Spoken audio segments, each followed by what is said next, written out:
Hello everybody, welcome back to my channel. Today we are doing the next episode of my updated gear guide series. We will be covering everything from levels 50 to 130, and this time in all the raids I am using my solo RPG sim character so you guys can somewhat see what the fights look like, and I just won't one tap literally everything.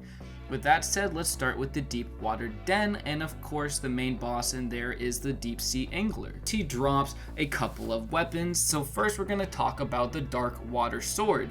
So this is level required 60 plus and does 68 damage and has a drop rate of 35%, which is pretty dang high for how much damage it does for its level.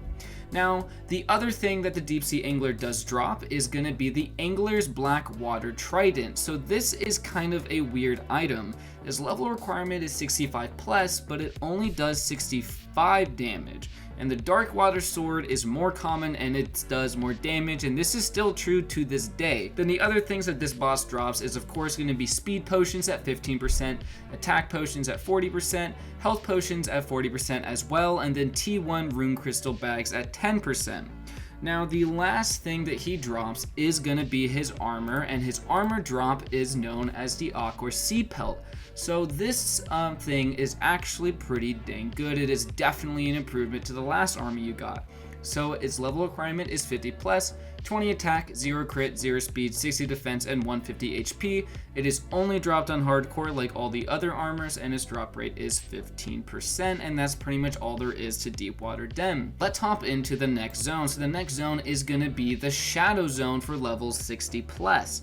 So the first mob you're going to see is going to be the Dark Soul. So he drops attack potions at 8% and health potions at 7%, and that's pretty much it. There's also the Whisperer mods, but this one is pretty interesting. He drops critical potions at a 3.5%, which is the first mob so far to drop critical potions, and then he has 2 gear pieces. So first is going to be the Bone Scythe, and what the Bone Scythe does is pretty much look pretty cool and do a little bit of damage. It really isn't that good. It only has 28 damage at level 55 plus and has a 15% drop rate, so you pretty much are going to ignore this if you get this. However, the other thing he drops is very interesting.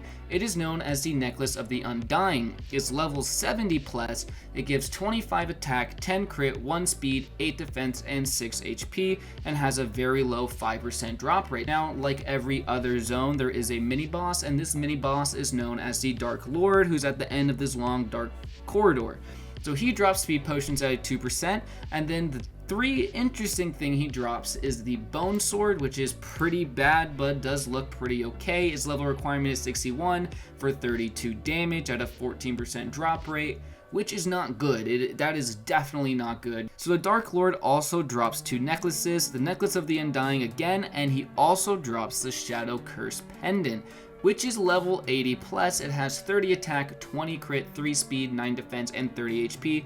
This thing is fantastic. Its only major drawback is it has a horrible drop rate of 0.9%, so you really are going to struggle to get this. So next we are going to talk about the Shadow Palace. So this is the next raid which you unlock at level 75. So at level 75 you can hop into this, and it's the first raid to introduce mobs. There is 4 Night Guards, and they all do actually drop stuff. So all the Night Guards have a 2% chance to drop speed potions and an 8% chance to drop attack potions, and then they also have a weapon they drop, which is known as the Shadow Knight's Katana. So the Shadow Knight's Katana is pretty decent. It is levels 80 plus and does 58 damage, so it is a little bit better than the Obsidian Sword, so definitely look out for that while farming this raid. So the boss of the raid is known as the Shadow Knight, and the Shadow Knight is a very tricky one compared to any other boss you have done so far in this game. So Shadow Knight at half health summons in a pillar that makes him immune to damage until you kill the pillar. That is pretty much its only main mechanic you have to look out for, so once he's at health, make sure you just kill the pillar. Now the best weapon from this raid is known as Midnight. It is levels 90 plus and does 85 damage. It is a fantastic upgrade to the last raid weapon you've got. I highly recommend you farm this raid until you get Midnight because it is very helpful to have. So the other things that the Shadow Knight does drop is defense potions at 7.5%, critical potions at 8.5%, T1 rune crystal bags at 10%, and then he also drops the Shadow Knight's Katana at 40%, but you're gonna get like a billion of those. And then he does, of course, drop the next armor, which is this Shadow Iron armor. So this is for level 75 plus. It has 55 attack, 0 crit, 0 speed, 65 defense, and 250 HP, and has a low 15% drop chance. So pretty much like every other raid we've talked about so far, you definitely want to get the armor from it. You can only get it on hardcore, and pretty much just farm the raid until you get that. We're gonna hop into the next zone, which is the Frost zone for levels 80 plus.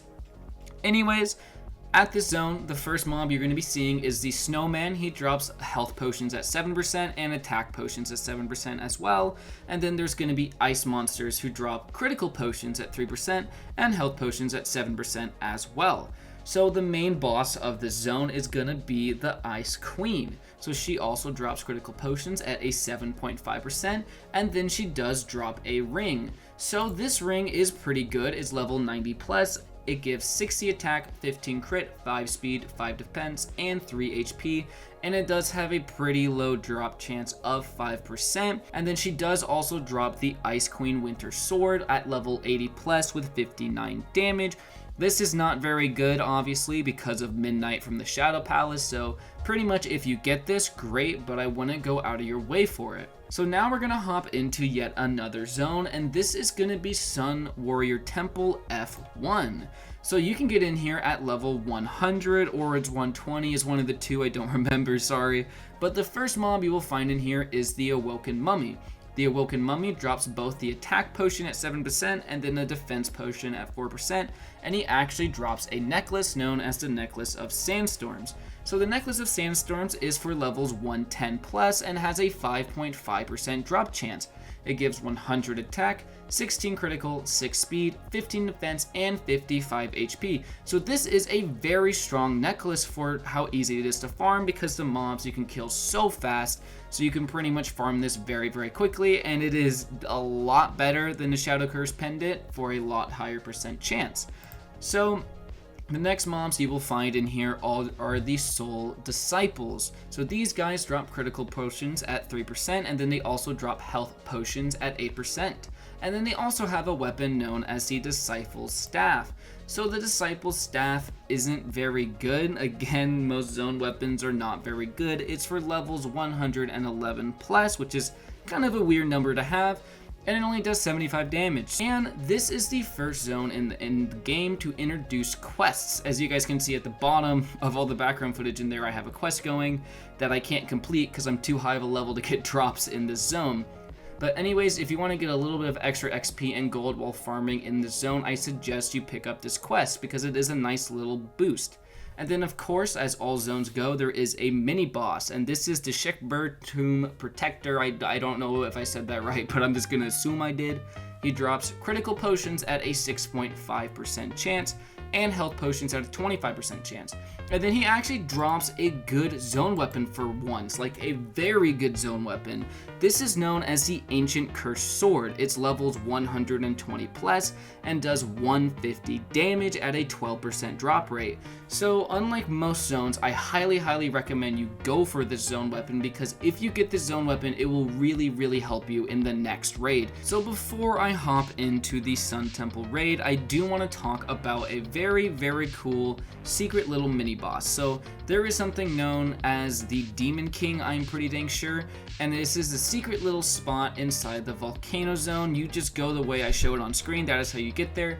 This boss does drop a pretty dang good weapon, and that is going to be the Demon Scythe for level 130. And it does 420 damage, which is a lot for level 130, like a lot. I wouldn't go out of your way to get this because it has a very low 2.5% drop chance, but if you happen to get it, definitely feel lucky. So the next raid is going to be the Sun Warriors Temple F2. So the boss is going to be Mr. Soul Slayer of the Stars, and he has a lot of drops. So I'm going to go over the potions first. He drops attack potions at 40%, he drops mega health potions at 20%, and mega attack potions at 20%, which are both plus 10 instead of plus 1, and then he also drops normal health potions at 40%, and T1 rune crystal bags at 10%. So he drops a lot of stuff, and then he also drops a lot of very interesting raid gear. So first is the Soul's Star Destroyer. This is for levels 135 plus, and it does 350 damage at a 20.2% drop rate. So stats and numbers definitely start to get up a lot higher at this point in the game, and once you get this thing, this raid becomes much easier. So the first accessory is the Pendant of the 700th Star. This is for levels 150 plus. It gives 8 speed, 50 defense, and 325 HP. It is a necklace, of course, and it has a drop rate of 8%. This thing is by far the best necklace you would have gotten up to this point in the game. It is so dang good with 325 HP. That is a lot. And then he drops a ring that perfectly complements the necklace, and this is Soul's Ring of Destruction for levels 150 plus. It does 185 attack, 45 crit, and 5 speed. If you pair the necklace and ring together, you are totally set. Your stats improve by a lot, and the ring does have an 8% drop chance. So now the Soul Slayer of Star does have a pretty dang rare weapon drop, which is known as the Blazing Flare, and this is going to be your first godly weapon that you can get in the game. This is for levels 185 plus and does 650 damage, which is so much damage at that level. If you get Blazing Flare like your first run, consider yourself very lucky. It has a 1.5% drop rate, so it is very difficult to get. So just like every other raid, this raid of course does drop an armor on hardcore. This is known as Sun God's Fighter Chestplate. So its attack is 100 plus, no crit, no speed, 80 defense, and 500 HP, and its level requirement is only 130, and it has, like usual, a 15% drop rate. There's not too much to say about it. It is better than the Shadow Palace armor, so I do recommend you farm for it, and it is just very good. So this raid is very special for one reason, and that is because it actually drops an aura. So this aura is known as the Supernova Aura, and it gives 2 attack, 2 crit, 2 speed, 2 defense, and 2 HP. So it is your first stat aura that you can properly farm for, and it has a terrible 0.5% drop chance. So this is like an extra drop to go for. I don't recommend you go out of your way for it because it doesn't make any major improvements to your stats, but I do recommend you try to get it because it is very cool to get, and it does help a little bit with that +2 speed. So anyways guys, thank you very much for watching my next gear guide episode. The next one after this is going to be levels 130 to I think 450, something like that. But anyways, comment down below what other videos you want to see from me, and thank you very much for watching, and have a great rest of your day.